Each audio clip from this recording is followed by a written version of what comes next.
শ্রীমদ্ ভগবদ্ গীতা হিন্দু ধর্মের অন্যতম ধর্মগ্রন্থ।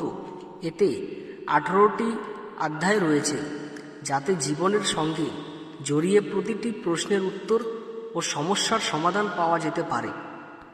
জয় শ্রীকৃষ্ণ। রাধে রাধে বন্ধুরা।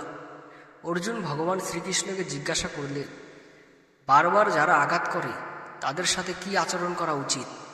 বন্ধুরা, আসুন ভিডিওটি শুরু করি।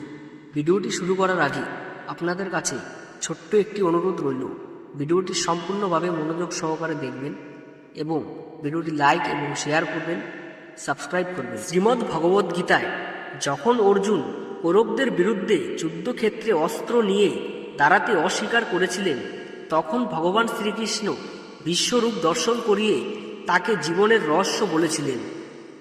এই যুদ্ধ ছিল ধর্ম ও অধর্ম নিয়ে। গীতার উপলব্ধি প্রকাশের সময় ভগবান শ্রীকৃষ্ণ বলেছিলেন যে একজন ব্যক্তির ফলাফলের চিন্তা না করে তার কাজ করা উচিত, যার ফল ভগবান নিজেই দেবেন। এরপর পাণ্ডবেরা কৌরবদের বিরুদ্ধে জয়লাভ করেন। অতএব গীতার এই শিক্ষা অনুসারে জানা যায় একজন ব্যক্তির ফলাফলের চিন্তা না করে তার কাজ করা উচিত এবং এর মাধ্যমে জীবনের মোক্ষ লাভ করা যায়। গীতার শিক্ষা অনুসারে যখনই কেউ আপনাকে বিব্রত করার বা নিচে নামানোর চেষ্টা করে, আপনাকে নিজেকে শান্ত রাখতে হবে। প্রকৃতপক্ষে গীতার শিক্ষা বলে যে অন্য ব্যক্তি আপনার সঙ্গে যাই করুক না কেন, সে নিজের জন্য পাপ কাজ করে চলেছেন অজান্তেই। কর্মফল অনুসারে প্রতিদান দেবেন, তাই অন্য কারোর কথায় মনোযোগ দেবেন না। গীতায় আরও বলা হয়েছে, কেউ যদি আপনাকে অপমান করে তাকে ক্ষমা করুন এবং সর্বদা এগিয়ে যাওয়ার চেষ্টা করুন। গীতার শিক্ষা অনুসারে ভগবান শ্রীকৃষ্ণ বলেছেন যে কেউ যদি আপনাকে অপমান করে তবে তা কখনোই ব্যক্তিগতভাবে নেবেন না, অন্যথায় আপনার ক্ষতি হতে পারে।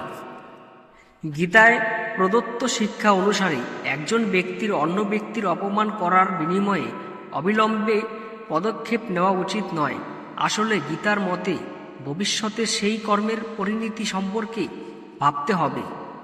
আপনি যদি গীতার শিক্ষা অনুসরণ করেন তাহলে কাউকে অপমান করলে তার সমালোচনা করবেন না, যেখানে তাকে বোঝানোর চেষ্টা করুন এবং যদি তিনি রাজি না হন তবে তাকে অপেক্ষা করে এগিয়ে যাওয়ার চেষ্টা করুন। জয় শ্রীকৃষ্ণ। রাধে রাধে বন্ধুরা, আমাদের ভিডিওটি যদি আপনাদের ভালো লাগে অবশ্যই একটি লাইক এবং সাবস্ক্রাইব করে কমেন্টে জয় শ্রীকৃষ্ণ লিখে যান।